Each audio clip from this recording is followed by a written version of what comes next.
여러분 안녕하십니까? 추석 명절은 잘 보내셨는지 궁금하네요. 제 소개를 드릴게요. 저는 무역회사를 운영하고 있는 40대 중반의 남자입니다. 이곳 사연 채널은 우연히 알게 되어 자주 듣고 있는데요. 저와 비슷한 사연을 가진 사람들이 많다는 걸 보면서 나만 특별한 경험을 하고 사는 건 아니구나. 사람 사는 게 100가지, 1000가지, 10,000가지 정말 다양하면서도 비슷하구나. 그러면서 재밌게 공감하며 듣고 있습니다. 막상 제 이야기를 꺼내려고 하니까 떨리기도 하고 어디서부터 시작해야 할지 모르겠네요. 그런데 살다 보면 느끼는 거지만 사람 일이라는 게 정말 한치 앞을 모르지 않습니까? 그래서 더 스릴 넘치는 게 인생인 것 같습니다. 이제 막 중년에 접어들어서 아직 젊다면 젊지만 제 인생도 정말 남부럽지 않을 만큼 롤러코스터 같았는데요. 제가 힘들 때 저를 더욱 힘들게 만들었던 놈에게 하늘에서 복수를 하라고 데려다 준 것 같은 정말 희한한 경험을 한 적이 있습니다. 오늘은 제가 겪은 그 경험을 혼자만 갖고 있기에는 아깝다는 생각에 많은 분들에게 공유해드리고 싶어서 지금 이렇게 제 이야기를 써내려가고 있어요. 제 사연을 듣게 되시는 분들도 저처럼 들으시면서 공감을 하시고 좋아해 주셨으면 하는 바람이 있습니다. 살다 보면 나쁜 놈이 더 잘 사는 모습을 보게 될 때도 간혹 있기는 하죠. 그런 걸 볼 때마다 허탈한 생각이 들기도 합니다. 하지만 저는 제가 겪은 일을 계기로 권선징악, 인과응보를 믿게 되었어요. 지금이야 어느덧 저도 나이가 중년이 되고 어쩌다 보니 한 회사의 대표로서 살고 있게 돼서 누군가는 저를 부러워할 수도 있을 겁니다. 남들이 표면적으로만 보기에는 제가 그저 한 회사의 대표, 부자라고만 느끼실 테지만 이렇게 되기 전에는 가난하다는 이유로 정말 피눈물 나는 일들을 겪어야 했습니다. 지금의 위치에서 만나서 저를 알게 된 사람은 전혀 예상하지 못하는 제 과거가 있거든요. 저희 집은 정말 말 그대로 찢어지게 가난했습니다. 가난했지만 태어날 때부터 달동네에서 살았기 때문에 저는 그냥 그게 제 삶이었고 어렸을 때는 가난이 뭔지 전혀 체감하지 못했어요.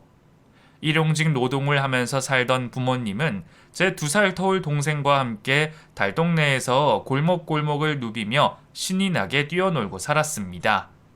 하지만 가장 감성적으로 예민했던 학창 시절에 저는 가난하다는 이유만으로 학교 친구들에게 괴롭힘의 대상이 되어야 했어요. 왜 순수한 것만 같은 아이들이 더 잔인한 경우가 있잖아요. 학교에 다니고 초등학교 고학년이 되면서부터 아이들은 서로의 부모님의 직업이나 사는 곳에 대해 궁금해하기 시작했어요. 그리고 제가 6학년이 되었을 때 동생이 하루는 울면서 저희 반에 찾아왔습니다. 야, 김윤호, 너 동생 왔어! 같은 학교에 다니던 제 남동생은 학교에서 그때까지 한 번도 저를 찾아오지 않았는데 무슨 일인가 싶어 나갔더니 얼굴에 눈물 콧물이 범벅이 되어 있었어요. 깜짝 놀란 제가 동생에게 물었습니다. 정우야, 무슨 일이야? 너 얼굴이 왜 그래? 형, 애들이 우리 집이 달동네에 산다고 가난해서 미술 준비물도 안 챙겨왔다고 나 밀치고 안 놀아줘. 형, 나 너무 무섭고 억울해. 그 말을 듣고 저는 충격을 받았습니다. 그때까지만 해도 제가 전혀 생각지도 경험하지도 못한 일이었거든요. 가난하다는 이유로 차별 대우를 당할 수 있다는 사실을 그때 처음으로 동생을 통해 간접적으로 경험하게 되었습니다. 그날 저는 동생을 괴롭혔던 놈들을 찾아갔어요. 하지만 저를 보고도 적반하장이더라고요. 왜요? 형이랑 정우 달동네 사는 거 맞잖아요. 우리가 거짓말한 것도 아니고 뭐가 문제예요? 뭐? 너희 정말 내 동생한테 사과해! 안 해! 이 그지 새끼들아, 메롱! 그렇게 얄밉게 도망을 가더라고요. 그리고 얼마 지나지 않아 저 역시도 동생이 겪은 부당한 일을 겪게 되고야 말았습니다. 중학생이 되고 나서 남자 중학교에 가게 되었어요. 어릴 때부터 저는 호기심도 많고 두루뭉술한 성격의 친구들과 잘 어울려 지냈습니다. 그런데 중학교 1학년이 되고 나서 새학기가 되고 한 달이 지날 때까지 친구를 사귀지 못하고 혼자서 지내는 아이가 있었어요. 걔가 성격이 소심하고 다른 친구들 험담을 자주 했다는 이유로 그 친구와 같은 초등학교를 졸업한 아이들이 그 친구에게 말을 걸기를 꺼려했습니다. 그런데 저는 그런 꼴은 못 보거든요. 혼자서 외톨이처럼 지내는 그 친구가 신경이 쓰여서 그 친구에게 제가 먼저 말을 걸었던 적도 많았습니다. 야, 희철아, 뭐해? 우리랑 점심 같이 먹자. 제가 그렇게 말하며 그 친구에게 다가가면 그 친구를 싫어하던 제 친구들도 외톨이던 희철이 녀석과 함께 점심 도시락을 나눠 먹었습니다. 그렇게 그 친구도 저와 저희 친구들과 함께 어울려 지내게 되었고, 그렇게 지내게 된 지 몇 주 후였을 거예요. 그날은 제가 학교에 지각을 해서 늦게 도착을 했는데 그 친구와 다른 친구들이 모여 앉아서 교실에 들어간 저를 보고는 키득대기 시작했습니다. 그리고 제가 먼저 손을 내밀었던 외톨이 희철이 그놈이 저를 보며 다른 친구들에게 말했어요. 야, 그 윤호 저 자식 엄마가 우리 집에 청소를 하러 왔다니까? 완전 그지 같아. 너희도 알지? 윤호 저 자식 점심 도시락 반찬 맨날 김치 쪼가린 거. 우리가 맛있는 반찬 다 나눠주잖아. 달동네에서 거지같이 사는 놈한테 우리가 왜 적선해줘야 하냐? 안 그러냐 얘들아? 당시에 저희 어머니께서는 신도시 고급 아파트들을 돌아다니면서 일당을 받고 청소하는 일을 하고 계셨거든요. 저는 그게 아이들에게 놀림을 받을 일이라는 생각을 단 한 번도 해본 적이 없었습니다. 그래서 어떻게 반응을 해야 할지 모르고 그저 충격을 받고 멍하게 서 있었어요. 혼자서 외톨이처럼 지내던 희철이 그놈의 입김은 점점 강도를 더해갔습니다. 저는 저희 엄마가 가사도우미 일을 한다고 한순간에 저를 보는 시선이 돌변한 희철이와 친구들에게 제가 용기를 내서 다가갔습니다. 야, 그게 뭐가 어때서 그래? 우리 엄마는 일을 하러 가신 건데. 그리고 반찬은 가끔 나도 참치도 싸오고 친구들끼리 나눠 먹으면. 그렇게 말을 하면서 걸어가는데 희철이 놈이 언제 그랬는지 발을 걸어서 저는 균형을 잡지 못하고 우스꽝스럽게 넘어져 버렸습니다. 제 모습을 보고 희철이와 저와 친했던 친구 무리를 비롯해서 반에 있던 다른 반 친구들까지 왁자지껄 배꼽이 빠지게 웃기 시작했어요. 교실을 가득 메우던 그 소리를 잊을 수가 없네요. 저는 그때 처음으로 수치스러움이라는 감정을 느끼게 되었습니다. 친구들끼리 제 가난이 험담거리가 된다고는 그전에는 전혀 생각지 못했거든요.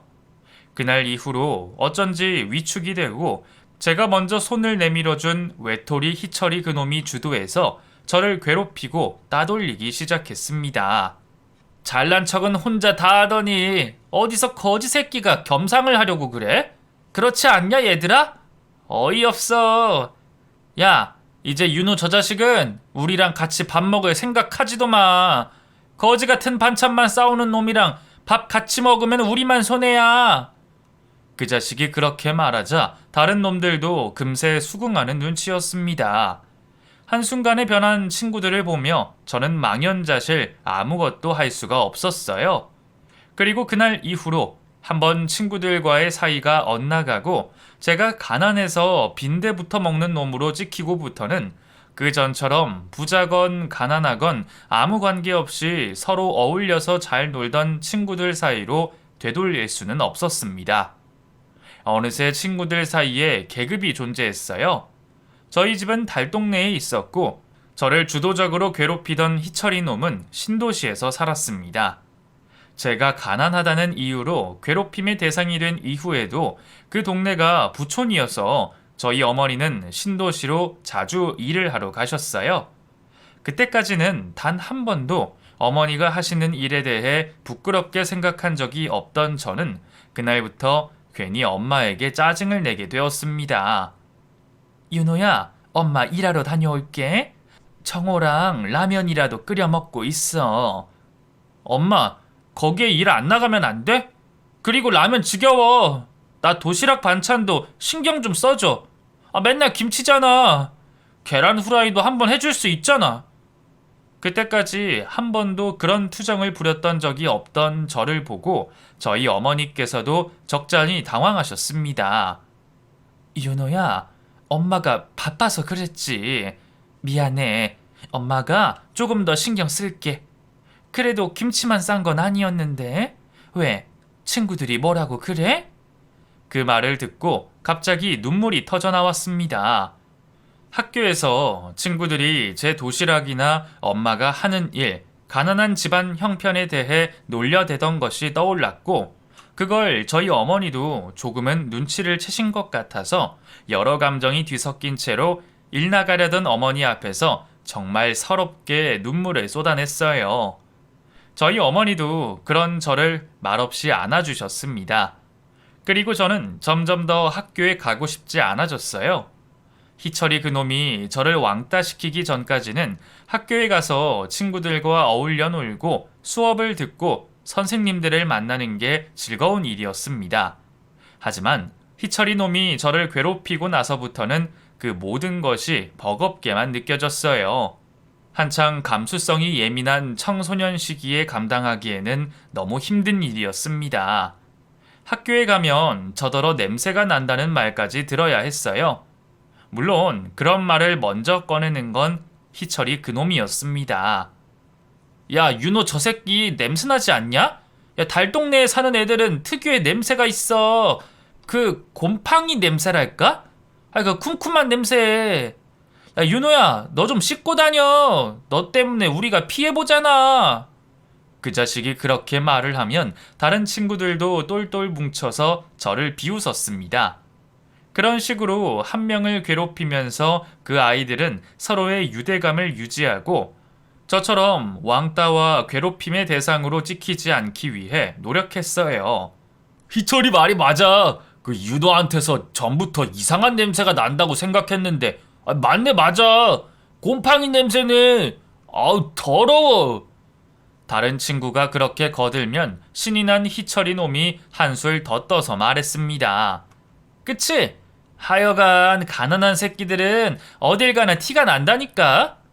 얘들아, 오늘 우리 엄마가 너희들이랑 같이 먹으라고 소고기전이랑 이것저것 반찬 많이 싸주셨어. 얼른 와서 먹어. 야, 윤호 도시락 봐라. 오늘도 김치냐?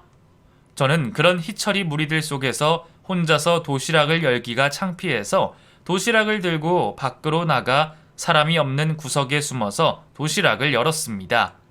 그런데 볶음김치에 계란 후라이가 얹어져 있더라고요. 제 걱정에 그렇게 하셨을 엄마를 생각하니 또 눈물이 났어요. 도시락을 우걱우걱 씹어 삼키면서 저는 절대로 그 자식들처럼 비열한 사람이 되지 않겠다고 다짐했어요. 눈물이 쏟아졌지만 도시락은 어찌나 맛이 있던지요. 그 도시락 맛을 아직까지 잊지 못하고 있습니다. 그날 이후로 중학교 2학년이 될 때까지 저는 같은 반 친구들로부터 지금 다시 기억하고 싶지도 않을 만큼 괴롭힘을 당해야 했어요. 처음에는 정신적으로 저를 괴롭히더니 조금씩 시간이 지나면서 저에게 폭력을 쓰기도 했습니다. 야, 심심한데 윤호 저 새끼 좀 괴롭힐까? 야, 이리 좀 와봐. 그렇게 이유 없이 저를 때리고 희롱했습니다. 그럴 때마다 저는 저를 괴롭히는 친구, 아니 그 나쁜 놈들에게 반항을 할 수도 없었어요. 그랬다가는 더 심하게 때리거나 폭언을 퍼부었으니까요. 그저 얼른 빨리 그 순간이 지나가기만을 기다리고 있어야 했습니다. 정말 그 시기를 어떻게 버텼는지 지금 생각하면 그때의 제가 대견하기까지 하네요. 아무튼 부모님에게도 걱정하실까봐 아무 말 못하고 혼자서 감내해야 했던 그 괴로운 시기를 지나고 저희 가족은 친할아버지가 계시던 지방 소도시로 이사를 가게 되었습니다. 제가 전학을 간다는 소식을 들은 희철이 놈은 저를 보고 대놓고 비아냥댔어요. 야, 윤호 이사 간대. 이제 그 달동네에서도 쫓겨나나 봐. 저런 가난하고 냄새나는 새끼 때문에 우리 교실 분위기가 엉망이었는데, 야, 저 자식 가면 정말 산뜻해지겠다. 그치? 장난감 하나가 사라지는 거라 아쉽기는 하지만 뭐 저런 놈은 또 찾을 수 있으니까. 그렇게 악마같이 큰 소리로 말을 하는데 학교에서 소외를 당하던 저 외에 다른 친구가 긴장하는 모습이 보였습니다. 그래서 저는 처음으로 희철이 놈에게 말했어요. 유희철, 너 그만해. 나니까 참았지. 다른 애들까지 괴롭히지 마라. 제가 그렇게 말하자 정말 깔깔대며 웃더라고요. 그 모습이 소름이 끼칠 정도였습니다. 야, 이 자식 뭐라냐? 야, 네 걱정이나 해. 전학 간다고 뭐 달라질 것 같아? 네가 그지인 건 변함이 없는데. 저는 그렇게 1년 동안 피가 바짝 마를 정도로 희철이에게 괴롭힘을 당한 후 극적으로 전학을 가게 되었습니다. 작은 과수원을 하며 혼자 사시던 할아버지께서 돌아가시고 저희 아버지께서 그 과수원을 물려받게 되었거든요. 처음에는 희철이 놈의 예언처럼 이사를 가고 전학을 가서 또 괴롭힘을 당할까봐 위축이 되어 있었는데 다행히 새로운 학교 친구들은 아무 편견 없이 저에게 다가왔고 저는 다시 예전의 밝은 모습으로 돌아갈 수 있었습니다. 이사를 간 동네에는 다른 나라에서 이주해온 노동자들이 많았고 그래서 혼혈인 아이들도 많았습니다. 저는 그런 다양한 사람들과 두루두루 모두 다 잘 지냈어요. 정말 천국 같은 환경이었습니다. 가난하건 인종이 다르건 서로 편견도 차별도 없이 다 같이 어울려 지내는 그 일상생활이 정말 꿈 같고 행복했어요. 엄마, 아빠, 나는 이 동네에 이사 와서 정말 행복해요. 정호야, 너도 좋지? 형, 나도 좋아. 형이 예전처럼 밝아지고 듬직해져서 너무 좋아. 저는 벅차올라서 가끔씩 이렇게 가족들에게 말을 하고는 했습니다. 제 동생도 위축되어 있던 제가 밝아지자 좋아했어요. 저희 부모님도 과수원을 운영하면서 일용직 노동을 할 때보다 안정적인 생활을 하시면서 새로운 삶에 만족하고 계셨습니다. 동생도 열심히 공부를 했습니다. 저는 외국인 친구들과 지내며 그 나라의 언어를 자연스럽게 배우게 되었어요. 고등학교를 졸업한 후에 바로 군대를 다녀와서는 부모님과 함께 살던 지방 소도시에서 운영하는 무역회사에 입사를 했습니다. 군대에서 상병 이후부터 본격적으로 다른 언어들을 공부했어요. 몰랐는데 제가 다른 나라 언어를 배우는데 재능이 있는 편이었습니다. 제가 입사를 한 무역회사는 파키스탄과 인도 등지에서 설탕 등 그 나라들의 물품을 수입해서 한국에서 판매하는 업체였어요. 제가 그 나라들 말을 어느 정도 수준급으로 할 줄 알았기 때문에 일을 하기도 수월했고 대표님의 신임도 얻게 되었습니다. 아이고, 윤호 씨가 우리 회사 들어와서 정말 많이 힘이 되고 있어요. 일머리가 좋은 거 알고 있죠? 제가 참 윤호 씨 덕을 많이 보네요. 대표님이 그렇게 말씀하시면 저는 더욱 신이 나서 일을 열심히 했어요. 제가 입사했을 당시만 해도 하향세였던 회사 사정이 제가 입사를 하고 나서는 상향세를 탔습니다. 저는 다니던 회사의 주인의식을 가지고 열심히 일을 했어요. 하지만 일을 시작하고 3년 만에 회사는 부도 위기에 처했습니다. 당시 대표님은 70대로 나이가 많은 분이었고 회사를 포기하려고 하셨어요. 나는 더 이상 안 되겠어. 이제 힘에 부치네. 직원들 월급 주기도 힘들고 더 힘들어지기 전에 그만둬야겠어. 대표님, 안 돼요. 포기하지 마세요. 제가 더 열심히 할게요. 나는 너무 늙었고 힘이 없네. 더 이상 무너지는 걸 보기가 어려워. 대표님의 말씀에 저는 불현듯이 이 회사를 내가 인수해야겠다는 생각이 들었습니다. 정말 다 쓰러져가는 회사였지만 저는 그만큼 애정이 있었고 자신도 있었어요. 지금 생각해보면 그때는 아직 어리고 젊었기 때문에 그런 깡이 나왔던 것 같습니다. 그럼 대표님, 제가 이 회사 인수하겠습니다. 저한테 맡겨주세요. 자네가? 할 수 있겠어? 그 만만치 않을 거야. 할 수 있어요. 맡겨주세요. 그렇게 저는 제가 일하던 부도 직전의 회사를 헐값에 넘겨받게 되었어요. 그때부터 회사를 일으켜 세우기 위해서 미친 듯이 노력했습니다. 저희 회사가 주로 거래하던 나라들 이외에 다른 나라들과도 무역의 기회를 잡았어요. 그건 다 제가 과수원 동네로 이사를 해서 이주 노동자인 친구들과 잘 어울려서 지낸 덕분이었습니다. 그 친구들이 본인들의 나라로 돌아가서 저에게 많은 도움을 주었거든요. You know, 네 일이라면 내가 어떻게든 도움 줄게. 고마워. 친구 좋은 게 이런 거다. 한국 언제 들어와? 나도 여기서 자리를 잡아서 네가 나중에 놀러 와라. 그렇게 해외로 간 친구들의 도움을 받고 이전과는 다른 방향으로 물꼬를 틀자 부도 직전에 흔들리던 회사가 점점 안정화가 되었습니다. 그리고 저희 회사는 주식 상장까지 할 수 있게 되었어요. 저 혼자만의 힘은 아니었습니다. 저를 믿어주고 같이 일하던 직원들과 다른 나라의 친구들 덕분에 이룬 성과였다고 생각해요.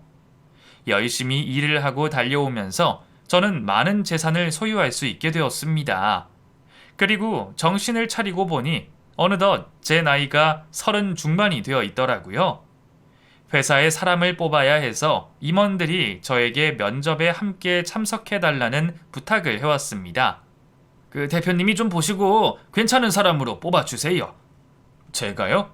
뭐 여러분이 잘들 뽑아주실 텐데 제가 직접 참관해도 될까요? 부담스럽지 않으시겠어요? 아니에요. 그냥 조언만 좀 해주세요. 그 대표님이 옆에 있으면 저희는 더 좋죠. 그렇게 저는 면접에 참관을 하게 되었습니다. 그런데 무슨 운명의 장난인지 거기서 저를 괴롭히던 희철이 그놈을 마주하게 되었어요. 이름도 같고 생김새도 같았지만 저는 설마 하는 마음에 이력서와 면접을 보러 들어온 희철이 그놈을 번갈아 가면서 봤습니다. 그놈도 저를 알아본 모양이었어요. 처음에는 긴장해서 들어오더니 저를 보고 미묘하게 입꼬리를 올리면서 웃었습니다. 그 웃음 속에는 중학생 때 저를 괴롭히던 그 모습이 고스란히 들어 있었습니다. 그때의 고통이 되살아나서 저는 손이 부들부들 떨려왔어요. 하지만 이성을 되찾고 제 회사의 대표이자 면접관으로서 그놈의 이력을 자세히 살펴봤습니다. 대학이 중요한 것은 아니지만 변변치 않은 대학을 나와서 토익 점수도 높지 않고 이전에 다니던 회사는 2년을 넘기지 못하고 그만두기 일쑤였더라고요. 그래서 제가 물었습니다. 같은 회사에서 2년 이상을 일하신 적이 없네요. 이유를 여쭤봐도 될까요? 그러자 그놈이 저를 보고 거들먹거리며 말했습니다. 제가 직원이기는 하지만 회사의 지향점과 저의 지향점이 많이 달랐기 때문에 저는 오래 일을 할 수가 없었어요. 같이 일하는 사람들도 별로였고요. 제가 끈기가 없었다고 생각하실 수 있는데 저는 그럴만해서 그랬던 겁니다. 그 말을 듣고 제 옆에 있던 회사 임원들의 표정이 일그러지는 걸 느낄 수가 있었습니다. 모든 면접이 끝나고 임원들은 머리를 싸매고 고민을 했어요. 어떠세요, 대표님? 오늘 면접 본 사람들 다 별로죠?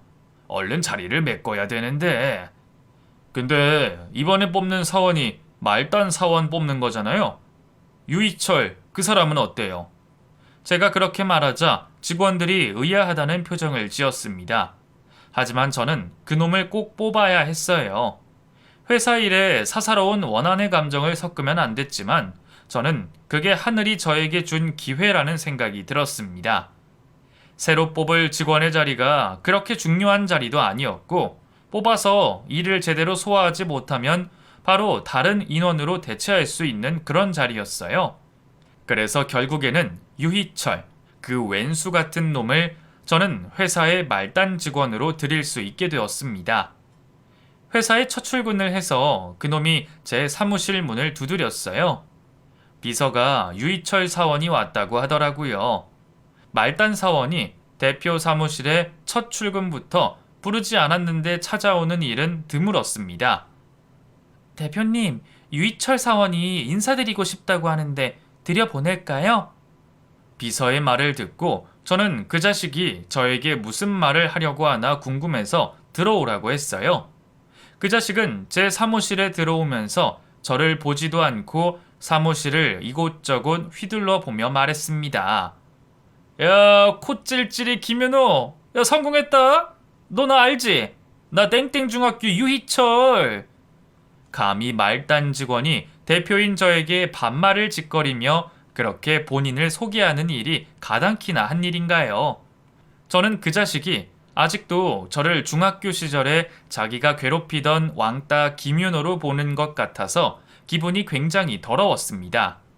제가 아무 대답도 하지 않고 쳐다보고 있자 그 자식이 더 말을 얹었어요. 야, 정말 네가 이 회사 대표 맞아?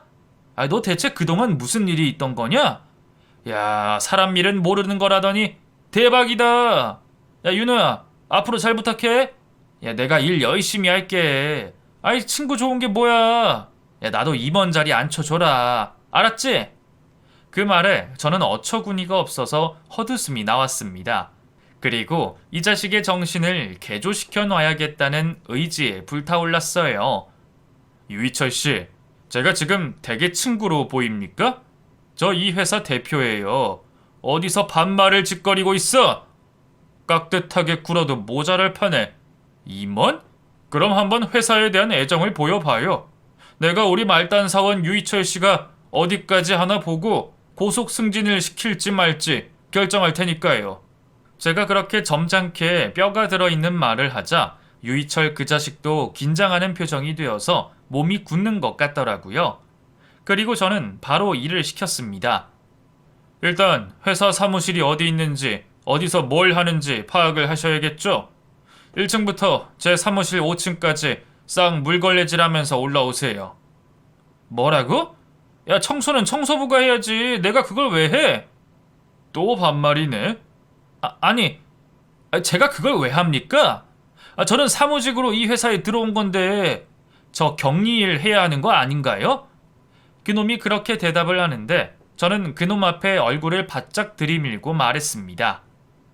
희철아, 정신 차려. 너 30 중반 될 때까지 뭐하고 살았냐? 지금 우리 회사에서 너같이 스펙도 없고 뭐도 없는 놈 뽑아준 거 감사하게 생각해야 돼. 너 알지? 나가면 너 받아줄 회사 없어. 그냥 조용히 시키는 대로 해라. 오늘 네 회사 업무는 사무실 청소야. 얼른 가서 시키는 대로 해! 제가 그렇게 윽박을 지르자 처음에 거들먹거리며 제 사무실에 들어오던 그 자식이 바짝 긴장을 하는 게 느껴졌습니다. 뭐 하세요, 유희철 사원? 얼른 나가서 업무 보세요. 네, 알겠습니다. 1층부터 사무실 싹 다 청소하면 되는 건가요? 네, 그렇습니다. 얼른 가서 일 보세요. 제가 나중에 제대로 하셨는지 검사할 겁니다. 청소부터 시작해서 천천히 회사 업무 배워보세요. 2년이 아니라 이틀 만에 회사 그만두고 싶지 않으시면요. 제가 그렇게 말하자 그 자식은 알겠다고 대답을 하고 제 사무실 밖으로 나갔습니다. 대표와 말단 직원으로 그 자식을 다시 만나게 될지 누가 알았겠어요. 그 자식의 말대로 정말 사람 일은 모르는 건가 보더라고요. 중학교 어린 나이에 그 자식에게 죽기 직전까지 정신적으로 육체적으로 괴롭힘을 당한 기억이 되살아나서 저도 사실은 이성을 잃었습니다. 어떻게든 복수를 하고 싶은 마음뿐이었어요. 회사 임원 중에 제가 과수원에 살 때부터 친구로 지낸 외국인 친구도 있었거든요. 눈치 빠른 그 친구가 저에게 물었습니다. 윤호야, 그 유희철 저 사람 아는 사람이야? 응. 너도 알지? 나 중학교 때 전화 오기 전에 나 죽도록 괴롭히던 놈 있었다고 했잖아. 그래, 알지. 너 처음에 전화 와서 엄청 주눅 들어 있어서 내가 물었더니 네가 울면서 그때 이야기 해줬잖아. 야, 어떻게 이렇게 만나냐? 그러게 말이야. 그래서 내가 지금 조금 대표로서 하지 않아야 될 행동을 해야 할 것 같아. 그래도 될까? 그럼 이건 하늘이 주신 기회야. 네 마음대로 해. 저 사람이 버티고 열심히 일하면 그때부터 그냥 직원으로 대해도 늦지 않아. 정말이지? 당연하지. 친구가 저에게 힘을 실어주어서 저는 본격적으로 제 원한을 풀 수 있게 되었네요. 저는 유희철 그놈이 제 사무실에서 나간 후에 청소를 잘 하고 있는지 살펴보려고 회사를 돌아다녔습니다. 그런데 그 녀석의 모습이 보이지 않았어요. 그놈이 있던 부서에 갔더니 그 자식이 제가 시킨 일은 하지도 않고 책상 앞에서 졸고 있었습니다. 정말 화가 나더라고요. 저는 그 자식을 깨웠습니다. 유희철 씨, 유희철 씨! 에? 뭐야? 네가 여기 왜 있어? 잠결에 그 자식은 저를 보고 그렇게 말했고 그 사무실에 있던 다른 직원들이 오히려 당황해서 저와 그 자식을 번갈아 가면서 보고 있었어요. 유희철 씨, 내가 시킨 일 했어요? 청소. 그거 아줌마들이 싹싹 다 했던데. 그걸 제가 왜 합니까? 이거 고용노동부의 신고감인 거 알죠? 역시나 그 자식은 변한 게 없었습니다. 대표인 저에게 뻔뻔하게 그렇게 오히려 역정을 내고 있었어요. 그래서 제가 조용히 말했습니다. 유희철 씨, 아직 뭘 모르나 본데. 유희철 씨 지금 정식 직원으로 뽑은 거 아닙니다. 인턴 사원이세요. 마음에 안 드시면 내일이라도 당장 짐 싸서 저희 회사 나가시면 돼요. 아시겠죠?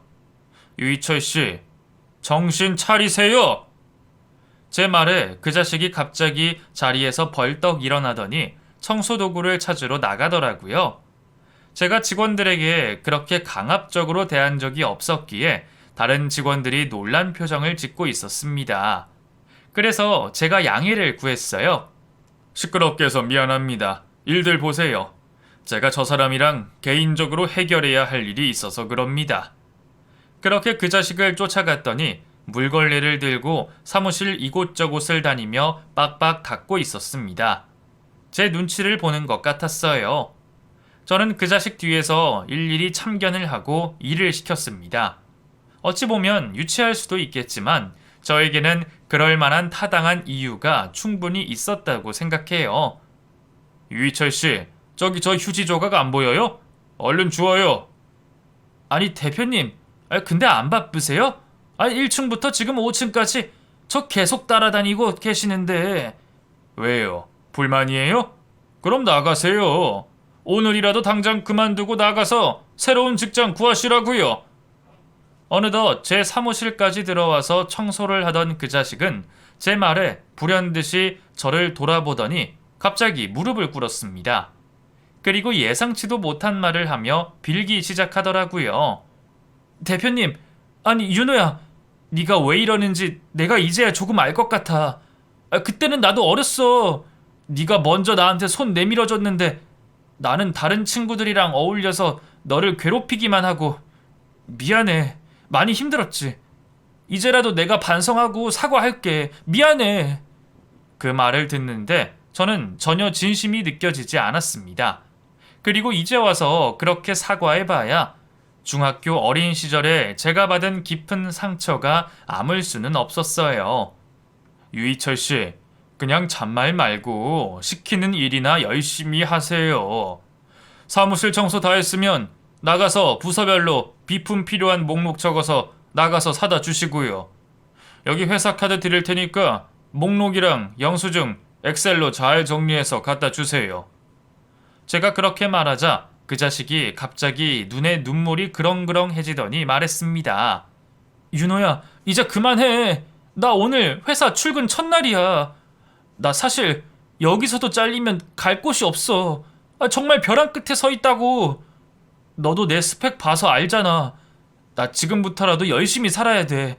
이 회사에 뼈를 묻을 각오도 되어 있다고. 한 번만 부탁할게. 나 정직원으로 뽑아주고 일도 좀 가르쳐줘라. 그렇게 하고 싶으면 그냥 대표가 시키는 일 하면 되잖아요. 왜? 그런 건 잡일이라서 하기가 싫으세요? 중학교 시절처럼 가난한 사람 아닌 사람, 직업의 귀천, 뭐 그런 거 따지십니까? 청소는 일이 아니에요. 그리고 비품 사오는 거, 그거 원래 말단 사원들이 하는 일이에요. 왜 이럽니까? 정말 일하기 싫으세요? 제가 그렇게 말하자 그 자식은 자리에서 일어서서 일을 보러 가겠다고 했습니다.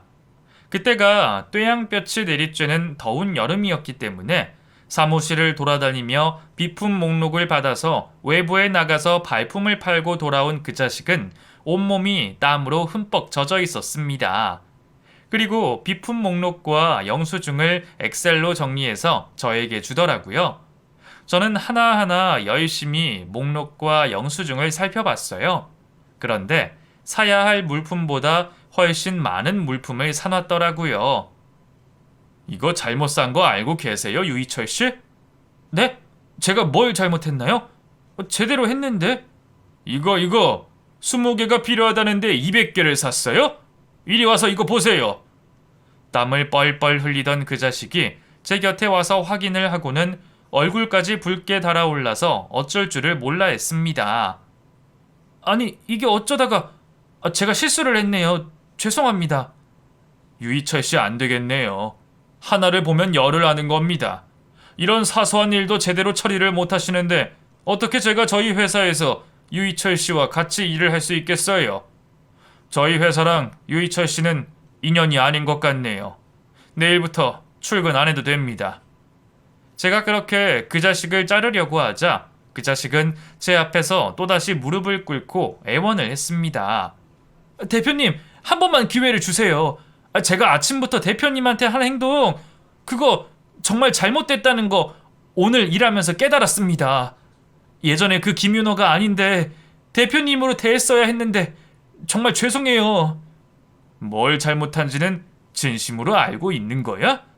너 중학교 때 나 진짜 너 때문에 세상 살기 싫었던 거 알아? 내가 그때 당한 거에 비하면 지금 이건 세 발의 피도 안 돼. 하물며 그 어린 내가, 나 진짜 학교 가는 게 너무 무서웠어. 이를 꽉 깨물고 버틴 거라고. 알아? 정말 미안해, 윤호야. 난 네가 그렇게까지 힘든 줄은 몰랐어. 지금이라도 내 사과 받아줘.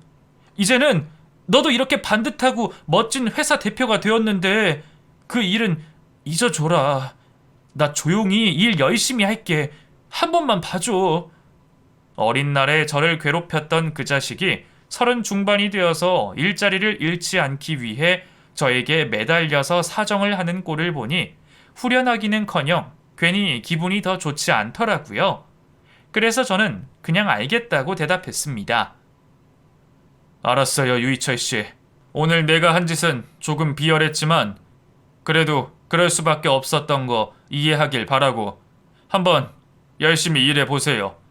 유희철 씨가 한 만큼 결과도 나올 테니 앞으로 이렇게 대표 사무실에 직접 올 일은 없을 겁니다. 제가 그렇게 말하자 그 자식이 저에게 꾸벅꾸벅 인사를 하며 감사하다고 대답했습니다. 그날 이후로 저는 그 자식에게서 신경을 끄기로 했어요. 정말 일을 열심히 한다면 제 회사에서 스스로 살아남을 것이고 아니라면 제가 손을 쓰지 않아도 회사에서 잘리거나 제 발로 뛰쳐나갈 테니까요. 사실 말단 직원까지 신경 쓰기에는 제가 할 일이 많았습니다. 어린 날 제가 당한 고통에 비하면 아무것도 아닌 복수를 했지만 저도 찝찝한 기분이 들어서 하루 만에 복수를 그만두게 되었네요. 그 자식에게서 신경을 끊고 대표직에서 열심히 일을 하고 있었습니다. 그런데 유희철 그 자식이 입사를 하고 2주 뒤쯤이었어요. 제 회사 임원이던 친구가 제 사무실로 와서 말했습니다. 윤호야, 유희철 그 사람 그만둔 거 알아? 뭐? 그만뒀다고? 어찌나 일을 못하는지 이리 치이고 저리 치이고 하다가 자기 발로 그냥 나가버렸다더라. 참, 그 사람 우리 회사에서는 2년도 못 버텼네. 그나저나 넌 복수는 제대로 한 거야? 복수는 무슨, 그놈이 그렇게 빌빌대고 사는 꼴을 보니까 복수고 뭐고 필요가 없는 것 같아. 지 스스로 그렇게 진흙밭에서 나뒹굴면서 살고 있는데 뭐 내가 굳이 참나. 내 앞에서 열심히 하겠다고 지켜봐 달라더니 어쩌냐, 그 자식은. 그러게, 그 나이에 다시 말단 사원으로 다시 회사 들어가기 힘들 텐데. 됐어, 이제 신경 쓰지 마. 응, 나도 이제 중학교 시절에 힘들었던 김윤호를 보내주려고. 나 이제 진짜 괜찮아. 정말 그랬습니다. 유희철 그놈을 다시 만나고 괴롭힘과 왕따를 당하던 어린 날의 상처가 떠올라서 괴로웠지만 저를 죽도록 괴롭혔던 당사자인 그 자식이 그렇게 벼랑 끝에서 허우적대며 사는 꼴을 보니 인과응보라는 생각이 들면서 제 상처가 조금은 아물더라고요. 그날 이후로 저는 조금은 제 삶에 여유를 갖게 되었습니다.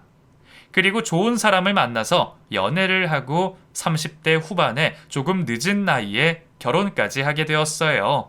지금은 사랑스러운 와이프와 내년에 초등학생이 되는 제 딸과 함께 행복한 가정 생활을 이루고 살고 있습니다. 일만 하느라 연애도 안 하고 결혼도 못 할까봐 제 걱정을 하시던 저희 부모님도 한시름 놓으시고 손주 보는 재미로 살고 계세요. 건너 소식을 듣기로는 유희철 그놈은 결국 다른 회사에 들어가지 못하고 창업을 했다가 완전히 말아먹고 빚더미에 앉게 되었다고 하더라고요. 그렇게까지 처절한 끝을 보게 될 줄은 몰랐는데 참 씁쓸하기도 합니다. 코로나 시국에 회사가 잠시 휘청이기는 했지만 좋은 사람들을 곁에 두고 일하면서 금방 극복할 수 있었어요.